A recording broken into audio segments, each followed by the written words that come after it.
Hey guys, this is National Master Kevin Yang back at it with another video. So I showed you most of the Are You Ninja game. It was very complicated with the exchange sacrifice and the weaknesses, and remember what happens. Bishop d3 and the b5 and trying to break through. I showed you all that, but now we're in the endgame stage, right?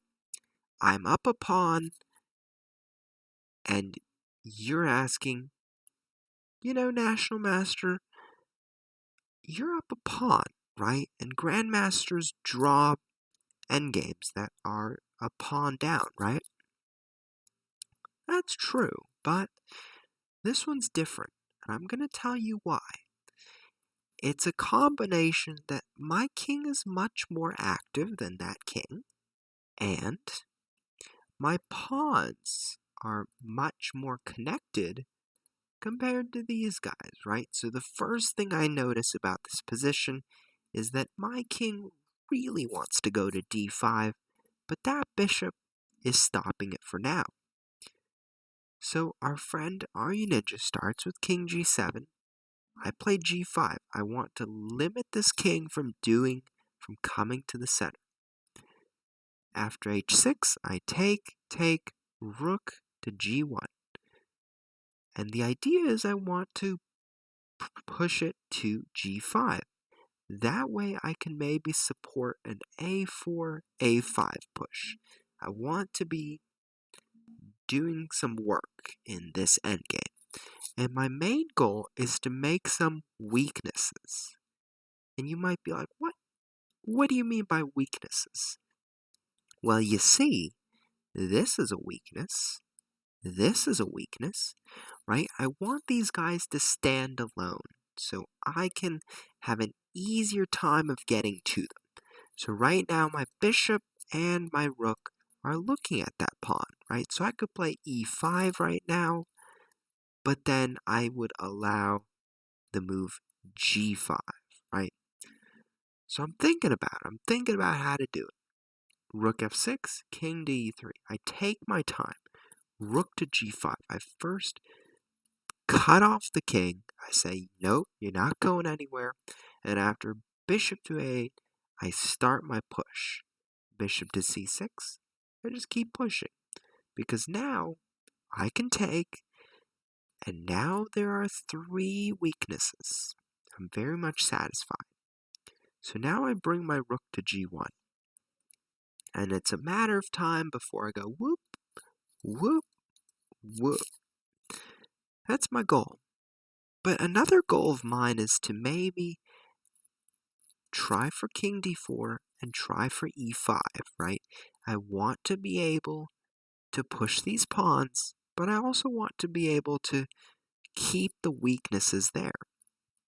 So after bishop c6, I play king to d4, because here's what I calculated. I calculated that after rook a1, I was thinking, what happens if b5, right?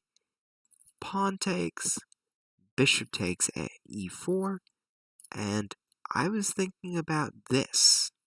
And all of a sudden, things might be clear and might be not clear, because these guys are kind of weak, and maybe there might be something here for black.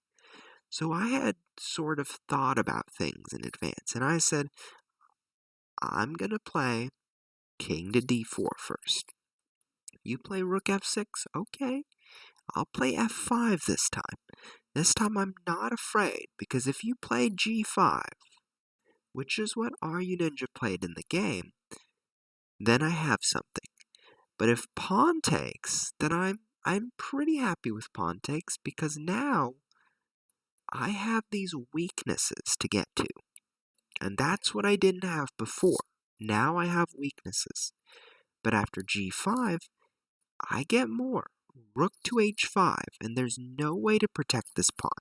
King to f8, rook takes, I start pushing now, right? And this rook, it's trapped. I take, and now I'm pushing. And I'm trying to get the bishop out of the way so I can promote safely. I cut off the king, I push, and I check, and our friend runs out of time. So it was a tough game, right? I obviously didn't play my best, but at the beginning, the move c5, this was a very weak structure, right? I could have easily taken advantage with it. Bishop f4, castle queenside, take on d6. So I could have done that, but I went down a very not so great path myself, right? Because I thought this, but there's like queen here, and all of a sudden I'm not looking at the greatest position because rook d8 is coming. So I'll illustrate it. Bam, bam, bam, queen b6. Let's say queen to a5, right? The knight is under attack, and if I play something like e5, then there's rook to d8, and this queen baby is kind of trapped. So not looking great. So that's why I chose not to go that direction. I had to play a3, and then take, queen d2, and I did get the d5 square, but our friend Runinja also got the d4 square, and maybe b4 was a little bit too aggressive on my part because I did allow f5. So maybe I should have just played bishop d3, maybe gone for g4, rook h2, and slide that over. But all is up to debate, and eventually I got my exchange sacrifice in. I was pretty happy with this in the game, but what I accidentally allowed was b5, knight e7. It's extremely challenging to find these moves, but if you find them, that shows that you have a good understanding of the position. g6, and I found my way to a winning endgame, right? I slowed my way down, I traded knights, I brought my king to the center, and it depended on a few things. Number one, it was these weaknesses that helped me win the game.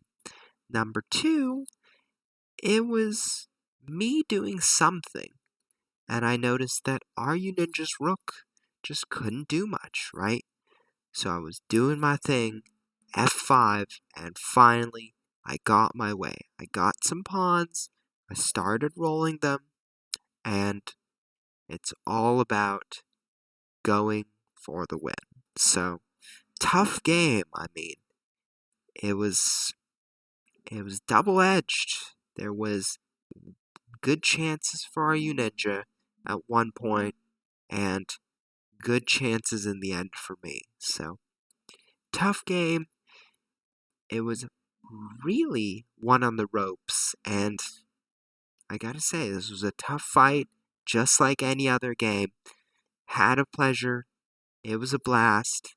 Thank you, and I'll see you next time.